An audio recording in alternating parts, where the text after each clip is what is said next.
Assalamualaikum warahmatullahi wabarakatuh. Perkenalkan, nama saya Rahmat Jidan, mahasiswa Universitas Islam Negeri Antasari Banjarmasin, Fakultas Ekonomi dan Bisnis Islam, jurusan Perbankan Syariah, Lokal B, Angkatan 2020. Di sini saya ingin menyelesaikan tugas mata kuliah Interpersonal Skill oleh dosen pengampu Bapak Arif Rahman Hakim MA. Baiklah, untuk mempersingkat waktu, langsung saja kita masuki videonya.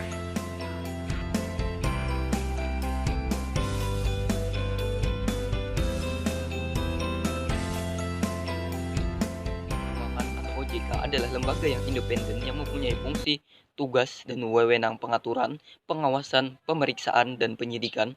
OJK dibentuk berdasarkan Undang-Undang Nomor 21 Tahun 2011 yang berfungsi menyelenggarakan sistem pengaturan dan pengawasan yang terintegrasi terhadap keseluruhan kegiatan di dalam sektor jasa keuangan. OJK didirikan untuk menggantikan peran BEPAM LK dalam pengaturan dan pengawasan pasar modal dan lembaga keuangan, serta menggantikan peran Indonesia dalam pengaturan dan pengawasan bank, serta untuk melindungi konsumen industri jasa keuangan.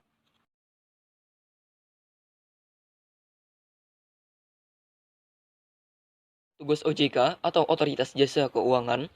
OJK melaksanakan tugas pengaturan dan pengawasan kegiatan jasa keuangan di sektor perbankan, kegiatan jasa keuangan di sektor pasar modal, dan kegiatan jasa keuangan di sektor perasuransian dan pensiun, lembaga pembiayaan, dan lembaga jasa keuangan lainnya. OJK dibentuk dengan tujuan agar keseluruhan kegiatan di dalam sektor jasa keuangan terselenggara secara teratur, adil, transparan, dan akuntabel, mampu mewujudkan sistem keuangan yang tumbuh secara berkelanjutan dan stabil, dan mampu melindungi kepentingan konsumen dan masyarakat.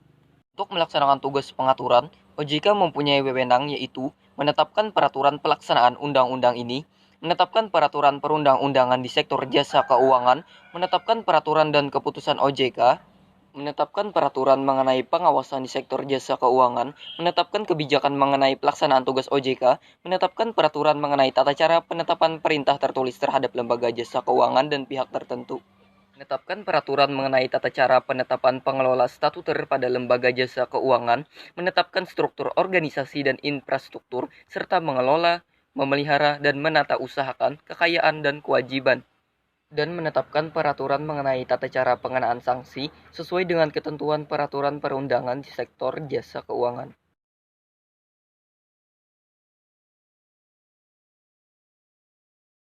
Salah satu peran OJK di dalam sektor bank adalah melakukan pengaturan dan pengawasan untuk kegiatan usaha dalam bidang perbankan. Kewenangan OJK seperti yang tertuang dalam pasal 7 Undang-Undang OJK adalah menetapkan pengaturan dan melakukan pengawasan.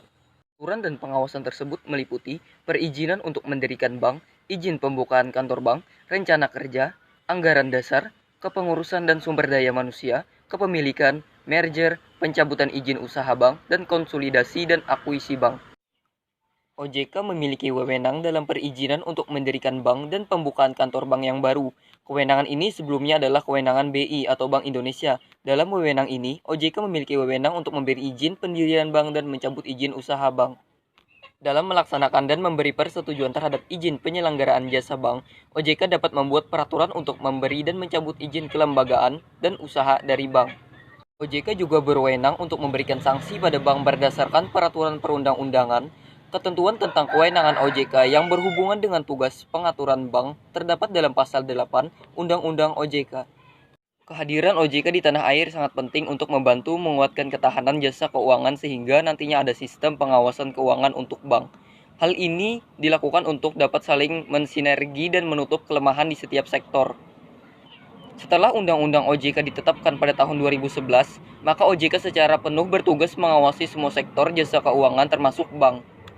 OJK secara khusus mempunyai dua tugas, yaitu memberi edukasi pada khalayak perbankan.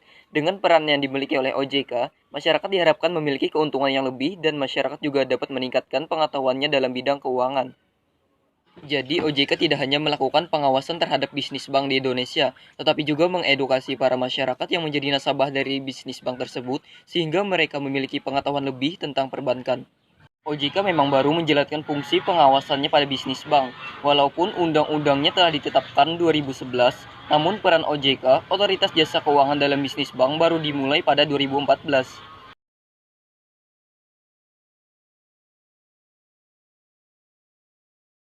Adapun kelebihan yang terdapat pada OJK yaitu tata koordinasi yang efektif mengatasi dampak krisis global dan perlindungan terhadap konsumen intuisi perbankan yang telah dituangkan secara eksplisit.